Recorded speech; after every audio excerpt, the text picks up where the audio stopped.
You can say what you want, but I never been scared. Never been scared. Never been. Welcome to the More Than Sports Podcast, where everyone has a story. On today's episode, I speak with Quasean Nicholson. Quasean is a 1998 graduate of Southwood High School in Shreveport, Louisiana. While at Southwood, Qua received all district and all city honors in basketball during his senior year. Quasean sits down with us today to speak about his transitions from Bethune to Turner and back to Bethune while in middle school. Qua also discusses what he learned while playing on the Varsity team during his sophomore year and how each season was different from the next. After Southwood, Qua signed with McNeese State, where he spent a semester, then took some time off before returning to the game of basketball at Panola Community College in Carthage, Texas. After a short time at Panola, Qua moved to Southeastern Oklahoma State University in Durant, Oklahoma, before he eventually completed his college career at Cumberland College in Lebanon, Tennessee. After college, Qua spent some time playing semi-professional ball before eventually starting a nonprofit called Superman for Christ, where he currently serves as the president. Superman for Christ serves the Shreveport area as a food pantry where they provide for families in need, and along with that, they also provide housing for men that were recently released offenders. Soon after starting the nonprofit, Qua was called to start a local church in the Shreveport area called Kingdom of God Ministries. Here, you can find now Pastor Qua preaching Jesus Christ on Sundays and Thursdays. Just a quick heads up, I decided to split this episode into two parts. This is part one, with part two soon to be released soon after. There was just so much content to try to fit into one episode, I had to split it into two. So thanks for joining. Now let's start the conversation. Welcome to the More Than Sports Podcast. I'm sitting here with Quasean Nicholson, man. Welcome to the podcast, man. How you doing? Hey, how you doing, brother? Nice to be on with you today. Man, I'm glad you was able to take some time out, man. This is our second Southwood basketball player, man, that we've had that opportunity to sit down with. So we bringing them in full force. I think next on the list is going to be Q-Dog, Quentin White. We trying to track them down now. We working out a schedule now, man. So hopefully, man, we'll get everybody on. Good. That'd be great.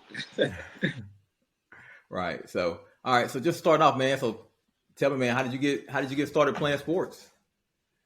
Oh man, it takes me back all the way, from when I was young, in the front yard, at the house, just playing. I had a basketball goal at the house in my front yard, and just fell in love with basketball pretty quickly. I like other sports, but basketball was always my first love.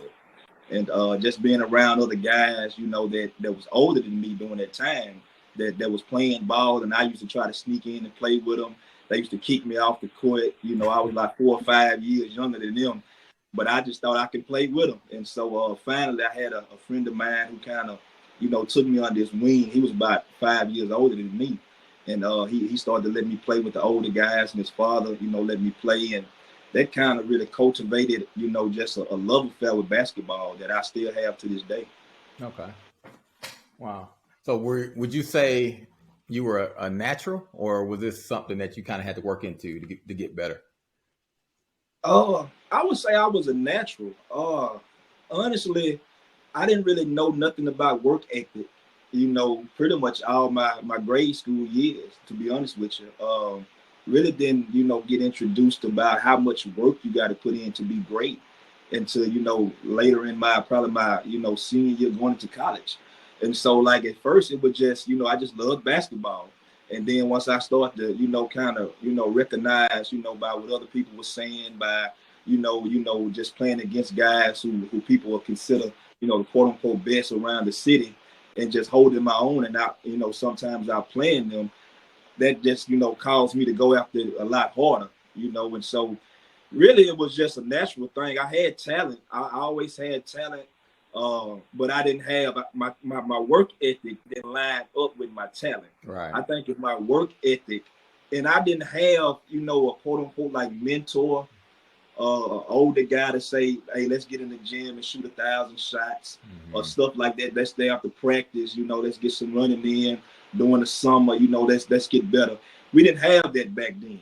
I see kids today, they got that. And that's something that we didn't have. And I think that really, hindered a lot of us from really, doing a lot more, through basketball. Right. Well, and to that point, even if you don't have that mentor in your life, like you got, Instagram, social media, you seeing Bronny Jr. up at 6 a.m. putting in work. So even if you don't have that person in your life, you have access to other people that you can see doing those things, man. And if you want to be on their level, man, you got to put in the similar work, if not more. Exactly.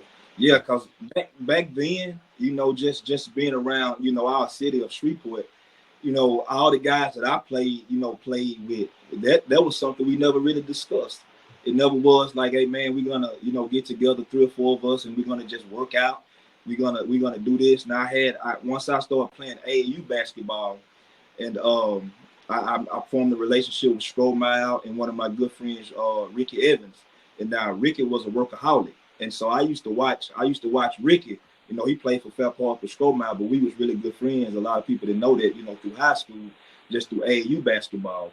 And he used to work, but his father, really used to train him and stuff like that. So I was introduced to that around, probably 12, 13, 14 years old, and I started to, do a little bit more work, not as much as I should have, because I really went around it, really didn't see other guys my age doing it, and really wasn't just, pushed to do it by trainers or coaches. Right. Okay. So when did you first start playing organized basketball? Oh, elementary. I was playing elementary. I was playing with Coach Delaney. Coach Delaney, he was a police officer. Yeah. And we started back when I was around, I would say 7 years old. Yep. 6 or 7 years old. Yeah. We was playing with Coach Delaney. Shout out to Coach Delaney. Coach Delaney, man. Coach Delaney, he was something else. But one thing about Coach, he loved his players, and we can feel that love. And Coach Delaney kind of became a father figure to a lot of us. And so just playing with Delaney, and we always had talent. He always had some talented guys, from the hood, and he just treated us good. And we just, we'll run through a brick wall for him. Right. And just always won a lot of games. I always was, more talented than a lot of the teams around here. So I started playing organized ball really young, and I think that really helped me once I got a lot older. Mm-hmm. What elementary school was that? Oak Park Elementary. Okay. Oak Park it had been shut down now. They didn't tore it down. But they actually changed Oak Park to Bethune now. Bethune is the middle school that we went to. Now it's a elementary school, but back then Oak Park was the elementary and Bethune was the middle school. So most of the guys that I played with, we went from Oak Park to Bethune, and we played together, because we all stayed in the same hood, the Moortown and Hollywood Heights area. Right. So were you playing? So because I know a lot of times in those elementary schools they were playing through SPAR. So did Oak Park actually have a team, or were you playing through the SPAR? It was really through the SPAR. Okay. Through the SPAR, because Delaney used to come to Oak Park, and so from there a lot of the guys started playing with him through SPAR League, and they had a lot of SPAR leagues going on back then. And so we started playing with him through SPAR League, and I think Oak Park had pretty much a SPAR League team. That's how it was. Like the elementary school was pretty much a SPAR League team, and we played with Delaney back then. Probably started around 7 years old. Okay. Second grade. Yeah. And you think that's a benefit that you mentioned earlier for players to start early? I know some sports, like you got to start early, like maybe golf, tennis, baseball. But a lot of people say basketball, football is something that we can start a little later and still be pretty good at it. But from your opinion, like you feel like you starting to play at 7 years old was a huge benefit for you as opposed to like other people that you played against? Yes, I think it's almost a necessity when you talk about the skill set. When you talk about, because when you're younger, that's when you really develop a skill set. You're dribbling and you're shooting, you're passing, and right now a lot of guys start to work on a lot of overseas guys that I played with. They work on their skill set, from a young age. And we didn't have that in the States. In the States, we just wanted to dunk and shoot threes. Right. But these guys were 6'9", 6'10", and they working on ball handling and shooting. And then they come to the NBA or come, to college over here. And we amazed at what they can do, but they have been working on their skill set, ever since they were young kids. And so that helped me a lot because I learned, when I was playing with Delaney, I learned how to dribble, down with my right, back with my left. I had Coach Wolford, which was Ricky D's stepfather. He used to help us out with just dribbling, and he does a lot of that now. And I can see like these young kids as they learn how to dribble past the basic necessities for basketball. And now you add your talent into it. You get taller. Now you jumping, and now you shooting threes, but you still got that skill set. And I think that's why Kobe Bryant was so set apart from people, because Kobe Bryant developed that skill set at a young age. So he was dribbling, going behind his back, when he was very young. And I think that's what's happening today. More kids are developing a skill set at a young age. And so when they get older, they already have the skill set. And then you couple that with the athletic ability, the three-point shooting, the dunking, and all of that. And that just make these guys just, unreal. Okay. Yeah, well, I didn't think about that about Kobe, playing overseas. Well, growing up overseas when his dad was playing. So to your point, some of those overseas fundamentals he was learning at an early age also. Okay. Right. But all right, and I'll get a little ahead of myself. Like, do you think like how the game is being played today, is it helping? And I'm talking about as far as like the Steph Currys, the Dames, as far as like how they're playing the game. Is that hurting the game fundamentally, in your opinion? Yes, I believe it is. I say that because you got a handful of Damian Lillards and Steph Currys in the world. And now you got kids looking up to these guys and think, I'm going to go out there and do what they doing. But they ain't put in the work. They don't know the behind the scenes, work ethic that these guys have. And so I think it kind of hurt younger players because they think they just can step out and it's just going to happen. And that's not realistic, to most guys. You talk about, you got hundreds of thousands, millions of guys fighting for, 100 or 200, 300 spots in the NBA. And so that's just, something that most kids look at it like, well, I'm going to just do this. Basketball is going to be it. I'm going to develop this skill set. I'm going to go to the NBA. I'm going to go to college if possible and just go to the NBA. But they don't think about, the work part of it. Right. And I think that's what hinders when they see guys like LeBron and the Kobe's of the world, the Steph Currys of the world, and they just think they can just skip that the part where you got to really work and get there, which, it happens sometimes, but, more than likely that's not going to happen. Right. Well, yeah, I think, like you said, that's when people start to get separated, probably in that college level when the work ethic comes in. Because, like I said, if you playing on college and even like a high level in college, everybody talented. Right. Like everybody talented. So that work ethic tends to be the thing that's the separator once you get to that level. So you say you finished up running AAU Oak Park. Oh, I'm sorry, not AAU, but SPAR at Oak Park. Then you went over to Bethune. So how was that moving over to Bethune? Like when you came into there, like would you automatically playing with the same guys, or was there a mix of new guys that kind of came in when you guys started when you got over to Bethune? When I got to Bethune, Bethune was kind of like a hub where guys came from different neighborhoods and went to Bethune. You had guys from City Grove, Moortown, Queensboro. All these guys came to Bethune, and we had these different halls. And some of the guys that was from Hollywood and City Grove, they was on what we call the C Hall. And then most of the guys that was from, our neighborhood of Moortown and Hollywood Heights, we was on the B Hall. And so you had guys come from everywhere. So it was a big step up when I went to Bethune, because you had guys that were more talented. You had guys that was hungry. You had guys, you got, 12, 15 spots, and you step into the gym for tryouts and it's 100 people in there. So you like, man, I got to get on it. You know what I'm saying? People, we know Quay go make the team. We know Quinn go make the team. Big Zach go make the team. But you still got to go in there and you got to fight, because ain't nobody go give you nothing. And so that created a hunger in me that, this is not going to be given to me. Once I got to Bethune, I had guys, like Quinn White. I played with Quinn White since 6th grade. And I had guys like Quinn who used to push me. I had guys like Kevin Lewis, the Dexters and Kinkins of the world, Big Zach Johnson, who played for Woodlawn in high school. These guys, Robert Green and Mikos Green. And so these guys was hungry. And so that's why we had a good team at Bethune, because we had guys that were really, focused, and guys who really wanted to win. Well, yeah. So when you came in on the sixth grade, like did you start sixth grade, or did you kind of work in and starting when you like your seventh grade year, eighth grade year? My sixth grade year, we had an eighth grade team. We had eighth graders that was really good. Mm-hmm. We had some of the guys I went on to play with at Southwood was actually eighth graders at Bethune when I got there in the sixth grade. So you had Wingate and Rodney. Oh, okay. You had Jeff Howard. You had these guys who were playing eighth grade. So, like as a sixth grader, you wouldn't go play on the main team. Mm-hmm. So you'll play on the the JV team when you was in sixth grade. And so you play in sixth and seventh grade. But so every once in a while, a sixth grader might play eighth grade. But that was very rare back then at Bethune. So we had a really good team back then because you had Rodney and Wingate and all them guys that were playing. Mm-hmm. And so, but those guys pushed us.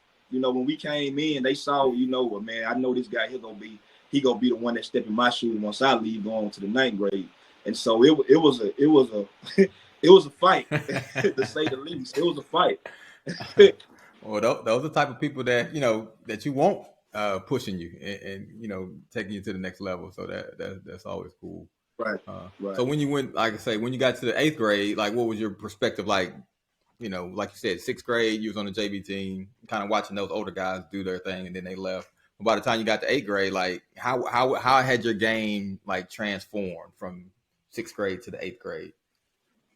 Something happened in my family that created a fire in me from my sixth grade, going to my seventh and eighth grade year. What happened was we moved, and so I love Bethune. All of my friends were at Bethune. Everything that I knew was around that area. And so when we moved, I had to go to Turner for a year. I had to go to Turner Elementary my seventh grade year. And I cried and cried and cried because I didn't want to go. I was already on the team at Bethune. I was going to be playing my seventh grade year, and I didn't want to go. And then when I went to Turner, they already had their team. So I didn't have a chance to get on the team or nothing. Some of the guys I knew that was there, like Nick Sinville and Ornez Better, they knew I was good enough to play on the team, but I came too late.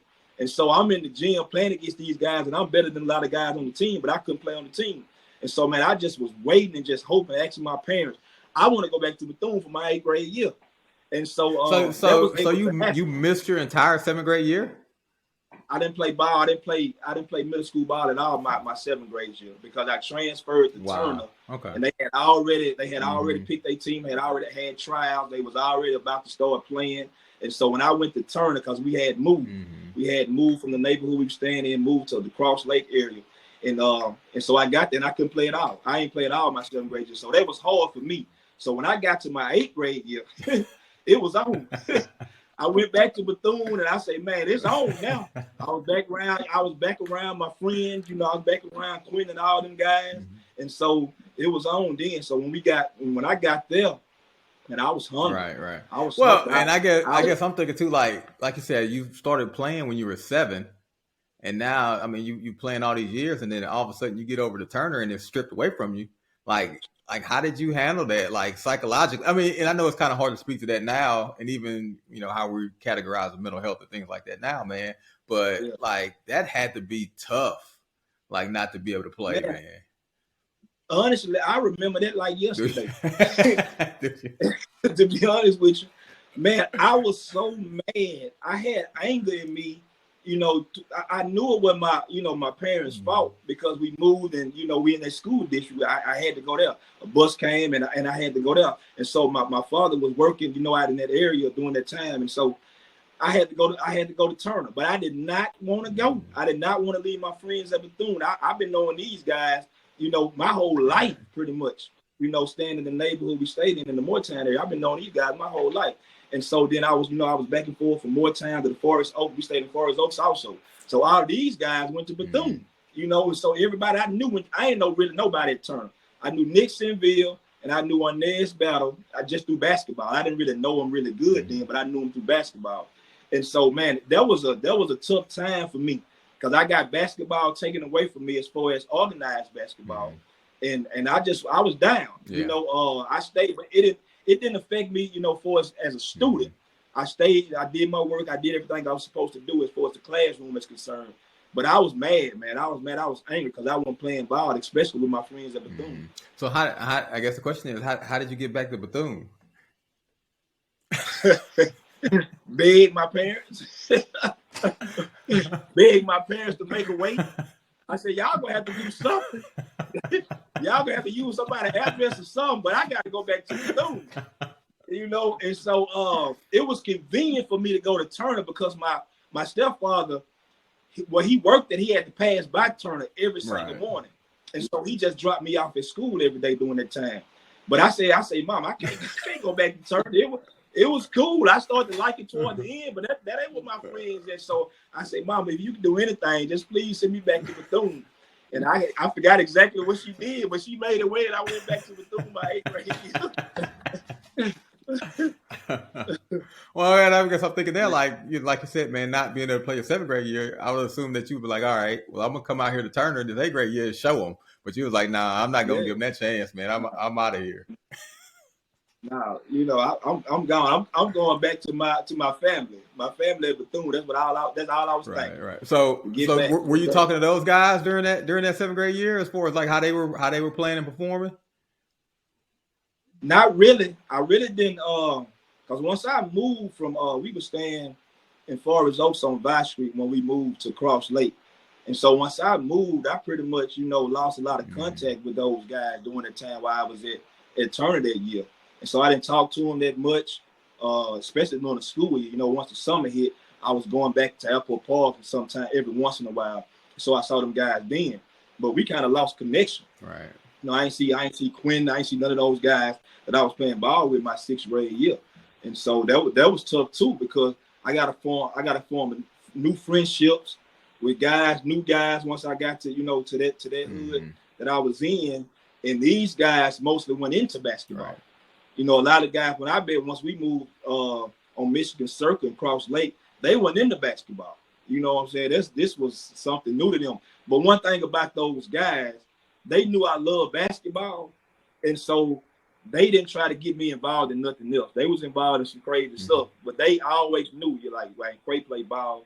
We ain't gonna push this off. Right. We go around this house and play. We go hoop on our goals and stuff like that. But they didn't really push all that negative stuff off. Right. Okay. So did you even attend any basketball games that 7th grade year at Turner? Man, I wouldn't even go to the game. Okay. I didn't want to see nothing about Turner. I didn't want to go to no game. I didn't want to do nothing. I didn't want to go to none of the games. I remember, like at Turner, you used to get to school. If you get to school early enough, you can go in the gym and play basketball before school started. That's what Turner. We couldn't do that at Bethune, but at Turner, you can if you get to school early. So my stepfather used to drop me off early in the morning, so before he got to work. So I was one of the first people at school, and so I used to go in the gym. So people will start coming in, and we just will be, playing ball. I mean, we'll be dripping sweat for our first class, and so that's the only thing I did. I played ball and went to class. That's all I did at Turner, and just went home. I didn't want to go to no games. I didn't want to be involved in nothing at Turner. Okay. So you, like you said, you get a chance to get back to Bethune in your 8th grade year, man. So what did that season look like, man, as far as all y'all coming together or getting, reunited, and how did that season look? Man, talent wise, we was good, but we had some guys that were raw at the time, including myself. We was kind of coming to our own. We had guys, we had height, myself, Robert Green, you had Zach Johnson, Dexter Law, Quinn White. We had good height. We had shooters. We had an all-around team, but we were young. We was trying to, some of the teams that we played against, they had played, 1, 2 years, 3 years together, like the not Fairport, but Midway and Turner. These guys had meshed. And so we was just bringing a team together that had talent, but we didn't really have no chemistry. Okay. So the teams that we were supposed to beat, we beat. But when we played, pretty good teams, we'll play them good, but we'll lose those games. And so we had a decent season. We actually had a good season, to be honest with you. We lost to the teams that was pretty good, like Jez Clark was good during that time. You had Midway that had Stromile and all of those guys at Midway, and then Turner, they had a squad. they had a squad. Turner had a squad 8th grade year. And so those 3 teams, they beat us, but pretty much the other teams, we pretty much so you're talking about kind of losing to the teams that were really good at Turner. But I guess my question was, so those guys at Turner they wasn't like, hey, that's the guy that was at the school last year, in the gym shooting. So yeah, because I knew those guys. I knew most of those guys on the team. I knew, Corinthian, Nixonville, Arnez Battle, Chris Elwas. I knew all of those guys, so they knew I was at Turner. Nixonville wanted me to play, but it was too late for me to get on the team. They had already, had pretty much filled their roster, and so they didn't want to kick nobody off the team to put me on it. And so them guys knew I had talent. They knew I could have played on the team, but so they saw me when we played them, and it was funny. It was funny, but man, they had a squad. They had got Reginald Robinson that played for Fair Park. He had moved.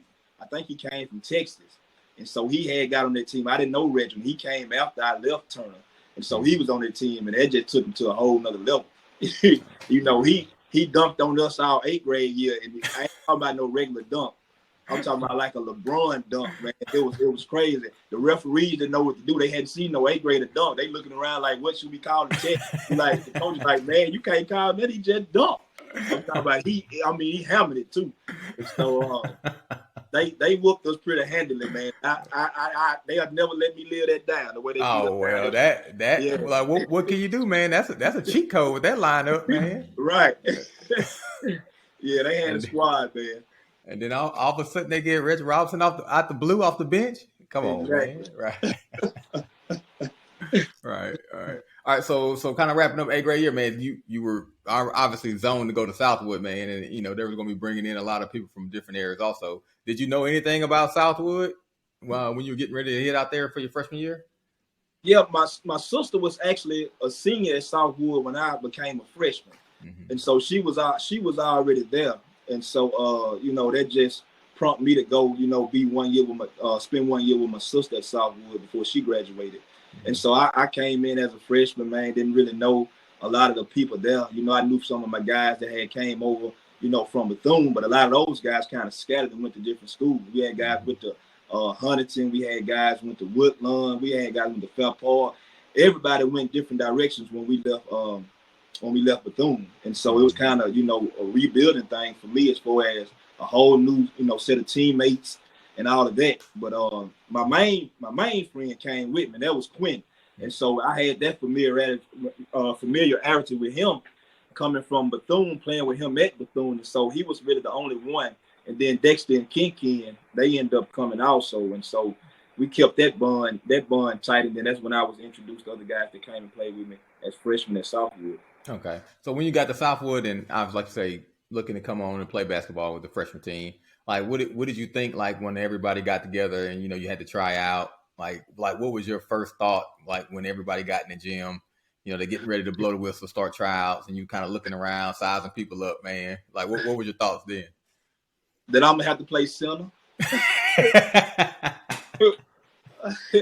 I said, man, we got 100 people that try out. I'm the tallest one out here, and I think I'm a guard. I was like, man, I'm gonna have to play center. Yeah, it was like we had a lot of short guys, man. That's one of the main things I remember. It was a lot of, and I ain't talking about no big guards. I'm talking about small guards. And so I was like, man, they gonna have me playing center for Southwood.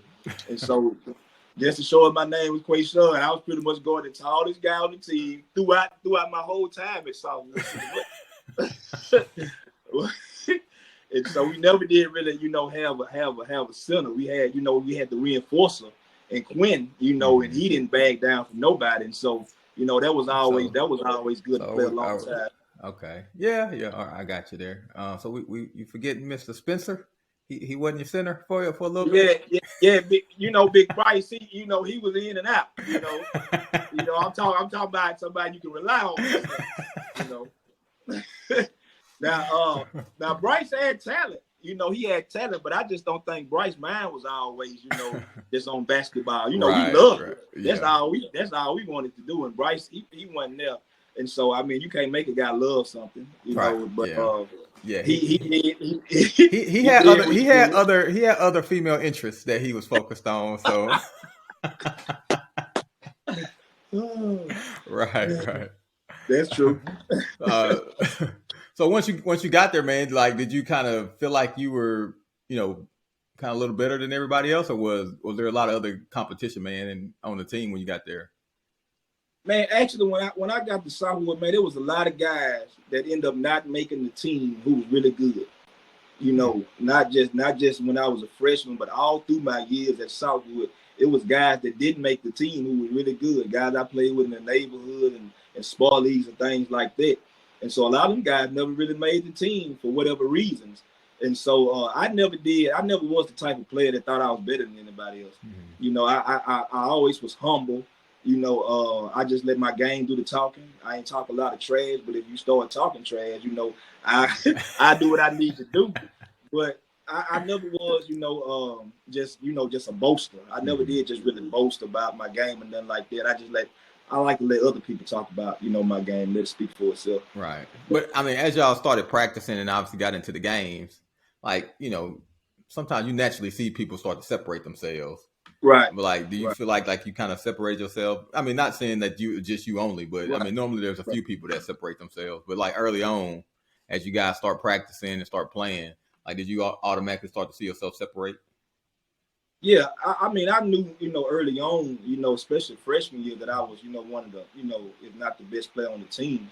I knew that early on, and I mean that wasn't hidden, from nobody on the team. Like the team knew that. They depended on me to be the best player on the team, and so I had to swallow that role and just take that role on and not shy away from it. Because with being the best player on the team comes responsibility. That comes with, weight on your shoulders that you're going to be, targeted by other teams. You're going to be targeted. You're going to be in coaches' game plans to be stopped. And your teammates go look up to you when we need a bucket. Hey, Quay, what you going to do? Right. We role players. You got to go get this bucket, stop this run.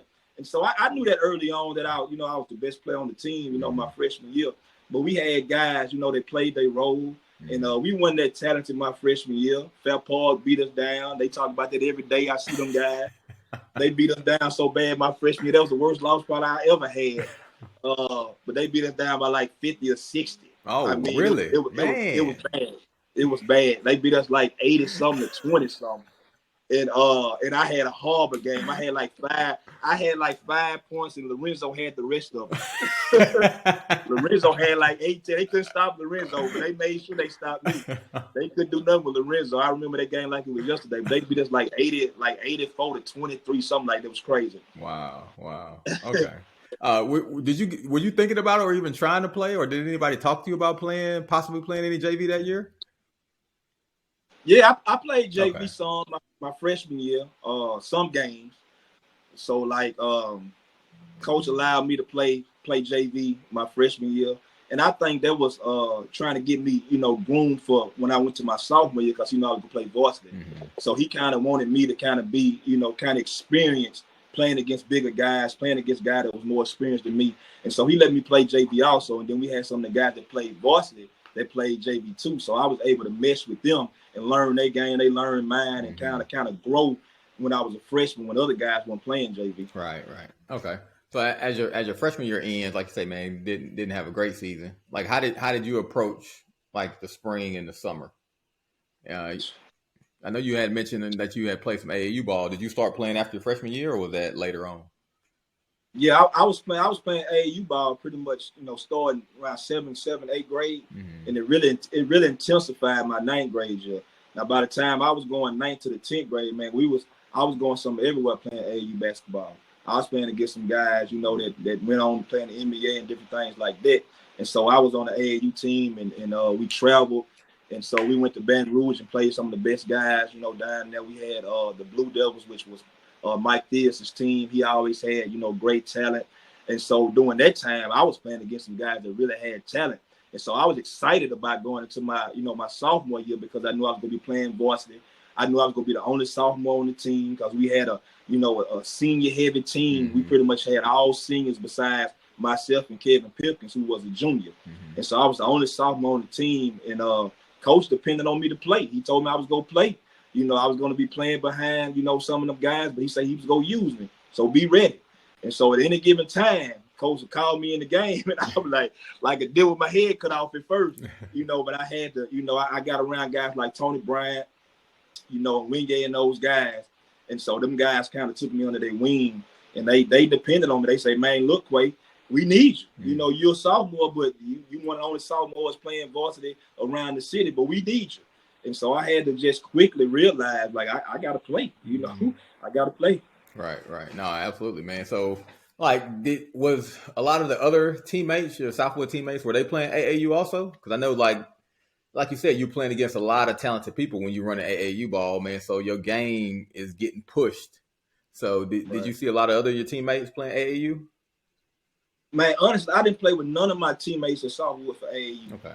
Like all of these guys that I played AAU with, they was from, most of them was from Fairport. Most of the guys were from Fairport that I played AAU with and played with Strohmeyer. Then you had guys from Green Oaks, the Chauncey Johnson, and Jonathan Edwards, those guys. But we had been playing together since we was. About your sophomore year, you had mentioned like you was playing with a lot of other guys at a lot of other places. So were there other Southwood teammates? Were they playing AAU that you knew of? I mean, I know you say y'all didn't play together, but were they playing at AAU? Most of my teammates when I was a freshman, they weren't really playing AAU. Some of them played, sport league, but as far as like, playing AAU, going out of town and different things like that, a lot of them guys didn't play. Okay. All right. So, like, what was your thoughts initially, man, when you came to start playing like JV during your sophomore year? Like, but playing so much at AAU, did everything slow down? Actually, by playing AAU, it made, my playing JV and varsity much easier. Because when you play AAU, when you start playing against these guys out of town, they bigger, they faster, they stronger. And so when I started to play, as a 10th grader playing against seniors, some of these guys 18, 19 years old, and I was 14, 15 years old. So it made it easier. And then our AAU team was so talented. These guys, I was playing against these guys every day. And like, we used to go each other's head. It wasn't, we didn't have no practice, but, just because you Quasean that I'm a bag up now. Every time in AAU, we was going at each other. Bird Ed and Ricky and Strohmeyer, all these guys, we went at each other. And so that made it easier. It made, my sophomore year, and when I started to play varsity, it made it much easier because it was harder actually to play AAU than it was to play high school ball. Yeah, no, I could imagine that, man, with those guys. So, and my question, so, did you know, like, what kind of season was going to happen on the varsity side as far as with those guys? Because like you said, it was a senior heavy team and there was a lot of expectations, and you being a contributor, like, did you kind of know what was going on in the midst of it, or you were just coming in and contributing and doing your part? Man, when I started to play my sophomore year on the varsity team, these guys were already, you talk about Pooh Davis, Tony Bryant, Rodney Davis, and these guys were already, focused on winning. They already had a culture of winning, and so I came into that culture as a youngster, and that's just what was expected. We was expected to win. Everybody said Southwood gonna either be 1 or 2 and gonna be Bird Southwood, 1 or 2. And so when I got on that team, you talk about a team that I think we went 32-3 that year. And so we was pretty much winning every game, and all 3 losses came to one team. All 3 losses came to Bird, and then we lost to Fairport in the playoffs. But that team, they was focused. And so you couldn't be on that team, talking crazy. You couldn't be on that team, just playing around. You had to be focused on winning. Right. All right. So what do you think you learned from that group during that first year as far as playing varsity? I learned how to be professional, and I learned how to win. I learned how to carry myself as a student athlete. Because I really watched Pooh Davis a lot. Pooh Davis was mature beyond his years. Pooh Davis, he was 17, 18 years old his senior year, but he was really mature. Just not just on the basketball court, but as a person. And so I think his personality rubbed off on that team. And so, like, everybody knew Tony Bryant, from the dunks and all of that, but our personality was more so Pooh Davis, because Pooh was laid back. He didn't get rattled about nothing. And so we took on Pooh's, we took on their persona, that we wouldn't go get rattled, regardless of what happened. We always had a chance, and so that came from Pooh Davis, really.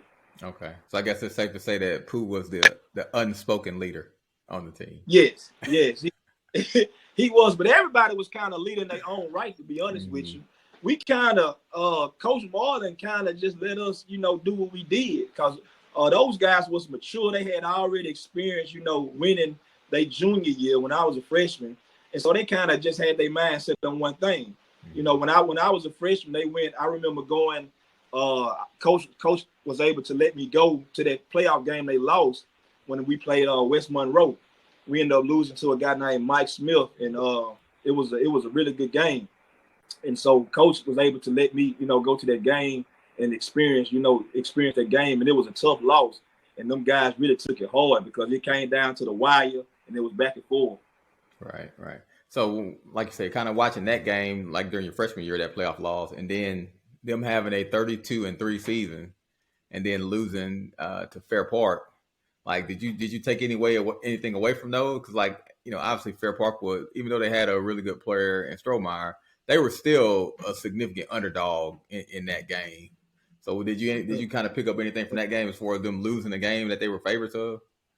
Man, don't see what happened was it was a trickle down effect, Marvin. What happened was that we had beat Fair Park, I think 2 or 3 times, like real easily. Yeah. I think every time we had played them, we had beat them like by 20 or 25 points. I remember. I was there. What happened is this. We didn't even prepare for Fair Park at all. We thought Fair Park was going to lose to Ouachita. Ouachita had Brandon Dean, and they had a guy named Calvin Hunter who ended up playing for McNeese State. He played a year before I got there, and they was really good. Ouachita was really good. So Coach Martin didn't even plan for Fair Park at all. He didn't even think they was going to win. Only thing we talked about was Ouachita.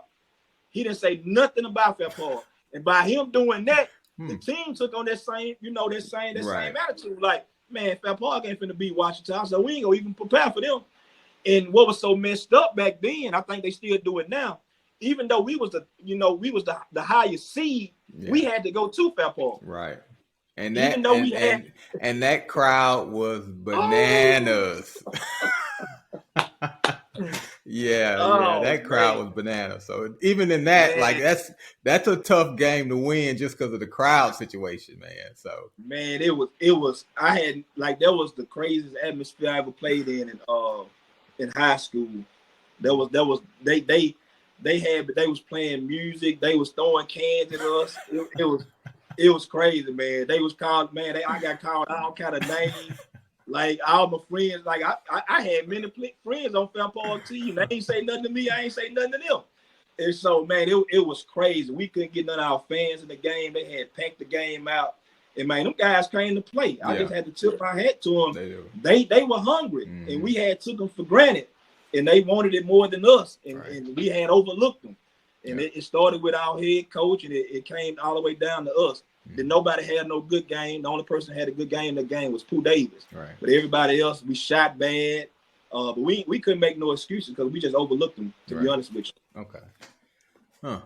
Now, and that's good to know because I didn't know that. So I didn't know they didn't even game plan for Fair Park. So no. Marvin, we didn't say one word about Fair Park. We didn't think, Coach didn't think they can beat Ouachita. They went to Ouachita and beat them. Like we reminisce about it now. Talk to Burdette about it. I talk to Strohmeyer about it now. We laugh and joke about it. But they said, man, they went to Ouachita. They was focused. They said they went down there and they really didn't miss no shots. And we didn't play at Ouachita before, so how hard it is to win at Ouachita. It's hard, hard to win out there. And so Fair Park came to play. They say Strohmeyer had an awesome game. He controlled the paint and those guys because they was guard heavy. And so them guys couldn't get to the lane and just get those dunks and lays like they usually do. And Fair Park beat them. And Coach Marlin came back to practice with his mouth wide open, like, you got to play Fair Park. But what was funny is that I think it was Tony. Tony said, man, Fair Park go beat them, watch. Did he? But then Tony, I think Tony was the only one that thought Fair Park was going to beat them. Wow. Yeah. Well, he spoke that, man. Yeah, and like you said, to that game and that atmosphere, man, and I get it. They had just went on the road and beat Washita. So I guess based on how they look at it, they deserve the home game after that. Right. So yeah, but no, tough atmosphere, man. It was a close game. Like I say, man, one of like you said, probably one of the most craziest games I've ever been a part of, man. Just sitting there watching, man, because we rode the bus, man, because we were carrying bags, man. We were the equipment managers. Yeah. That year, so. But man, because we were kind of like the equipment managers the whole year, like me and Barnhill. So we were carrying the bags, and coach would let us ride on the bus as long as we carried the bags. So just to watch that whole team, that whole season, man, we just knew like something great was gonna happen that year, man. Just because of the talent level, and like you say, they were laser focused, man. I don't think I've been around many teams that have been that focused. But to your point, man, once you get to the playoffs, all it takes is it just take one game. One game. That don't mean nothing once you get to the playoff. 32-3 don't mean nothing once you get to the playoff. Right. All right. So as that season's in, like how do you take care of moving forward in the spring and the summer after this sophomore year? That was probably my toughest time in high school, because you think about it, you go from a 32-3 team that got about 8-9 seniors, and now you stepping into like I'm gonna be the man. Mm-hmm. I'm a sophomore going to my junior year. I'm the man now. I'm the Tony Brown. I'm the Pooh Davis now. And so people gonna look to me. And now we're in a whole rebuilding process. Mm-hmm. Everybody gone. The only people come back is me and Kevin and Kevin Pipkins. But Kevin Pipkins ended up transferring and going to Huntington. Right. So I was the only returning player coming into my junior year that was on varsity. And so you got guys. Did Catfish play any? Catfish didn't. The Catfish. I don't even remember if Catfish played varsity my sophomore year. I think he was on and off, if I'm not mistaken. Yeah, I think he was on it. Yeah, Catfish was, because I think he on that picture we was on. Mm-hmm. So Catfish came back also, but Kevin Pipkins ended up leaving, and everybody was like, it's gonna be Kevin and Quasean team, and Kevin ended up, transferring and going to Huntington. And during that time, I'm gonna be honest with you, I was trying to transfer too. I was transfer, and I was either going to Fair Park or I was going to Huntington. And so when I tried why were you looking to transfer? Cause I had a better chance playing with them. I was looking toward college. Okay. I was like, if I go to Southwood and we have a debacle for a season, I ain't gonna get no looks. Mm-hmm. We got a young team. We might lose over half our games. And so I was gonna transfer and go to Huntington. But they stopped. They told me I was gonna have to sit out and did all of this type of crazy stuff, and told me I would have to sit out, even though I was technically in Huntington's district. Because I had went to Turner, remember? Right. Mm-hmm. So I was in their district, and so they stopped it and told me I had to sit out, and so that was a wash. I said I ain't sitting out, so I'm gonna go back to Southwood, and so I ain't really tell nobody about it. So, some of the guys at Huntington knew. Some of my friends I played AAU ball with, they knew, because they were trying to get me to come to Fair Park. They wanted me to come to Fair Park and kind of form like a quote unquote super team. Yeah, that would have been a super team. And so we was gonna do that, because that's who I played ball with, all the time. I played ball with them more than my teammates at Southwood. And so I was gonna go there, but I would have had to sit out, so I ended up not going. And so I had to refocus, and when I went into my, that was tough, because we come into that season, all the other teams were still talented. You had Woodlawn was good. They had Chris Bird and Zach. Yep. You had Huntington always had talent. They never did put it together and do nothing when I was in school, but they had talent. All the other schools, Fair Park was good. Green Oaks was good. Yep. And so Bird was always solid. They always had a solid team. And so we come out my junior year, man, we was like, man, we young, we fresh, we raw. Mm-hmm. So because you getting pretty much a bunch of sophomores that's gonna be coming on to play. Like I say, it's your team now, especially like you said with Kevin leaving. Did you know how to lead? My leadership was more by example. Okay. I wasn't a big, talker. It was just like, I'm gonna go out here and I'm gonna give my all, and I expect y'all to just follow me. It wasn't. I wasn't going into the locker room beating on stuff and yelling and hollering. We had other guys that, even Quinn, he was more of a, he just go play hard, and you just follow what I'm doing. And so, but what happened, what the mistake I think that happened during that time, Marvin, was that unlike me, I was able to play JV and a little bit of varsity my sophomore year.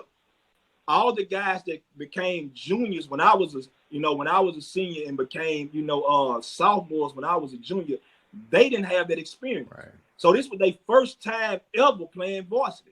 And so like Mario and Johnny, none of them guys had played varsity. No, you were mentioning like you said, your junior year, like all those guys came in and never played varsity.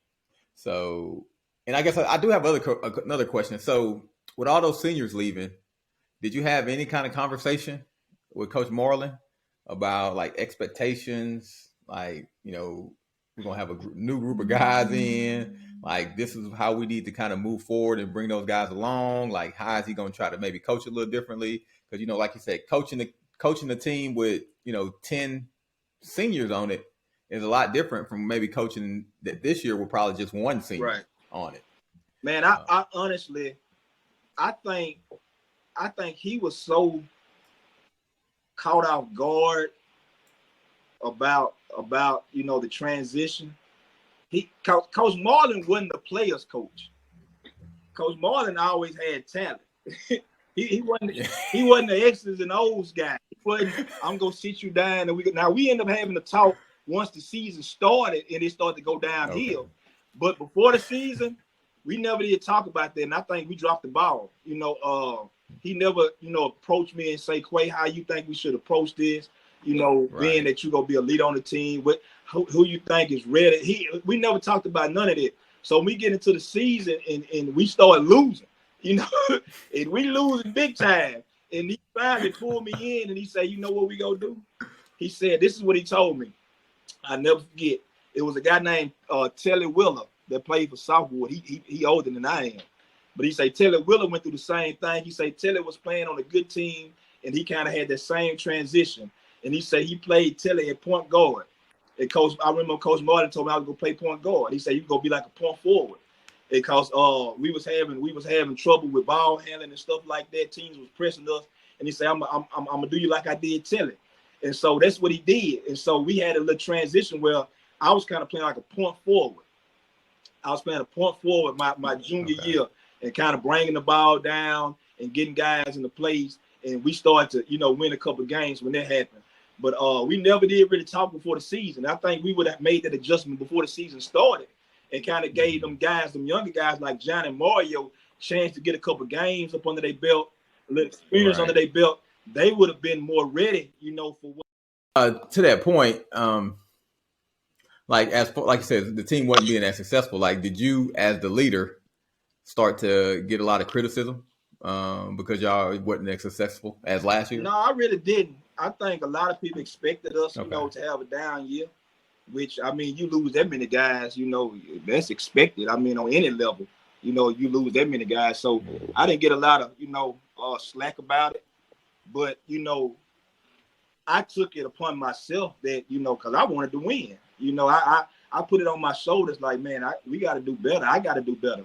And so, like, toward the end of the season, we started to get better and kind of form a little chemistry at the end because them guys, Johnny and Mario, they had 15, 20 games under their belt, and they started to play. They got comfortable. Once they got comfortable, we had a good shot at winning games. And so some of the teams that we lost to earlier in the year by 20, 30 points, when we played them that second time, they was in a fight, because we had got the experience on our belt, and we had, kind of got a formality to where how we was going to attack teams. Because Coach Marlin, like I said, Marlin, he was like, hey, just go out there, y'all, you Tony, you Pooh, y'all just gonna be better than everybody. But we ain't had it. Like, you got to coach now. You got to coach now. You got to come up with some X's and O's. We got to scheme, and stuff like that. So we got better towards the end.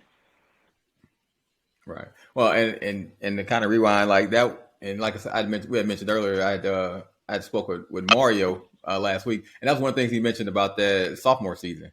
He said the 3 games that they lost to Bird, all 3 games to Bird. He said they were basically getting out coached at that point because there were some adjustments, X's and O's wise, that needed to happen that our coach couldn't make. He couldn't make those adjustments, so it was very easy for them to beat us because they did the same thing, and we just couldn't make any. We couldn't make any X's and O's. We played them the same way every time. We didn't change nothing. We didn't change nothing. And Bird, not only was they coach smart, they players were smart. You got guys like Mel Carthage, them guys were smart. But our talent was gonna keep us in the game regardless. We just had fight.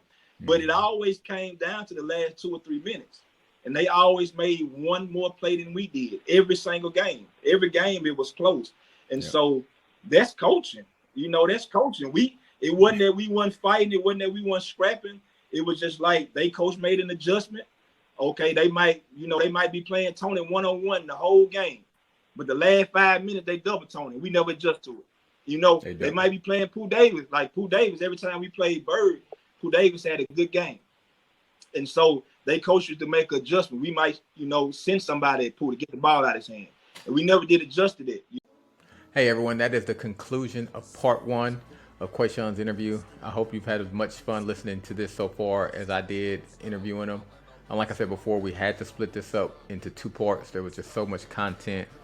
So please stay tuned. Part 2 will be coming your way very soon. Thanks for watching. Thank you for listening to the More Than Sports Podcast.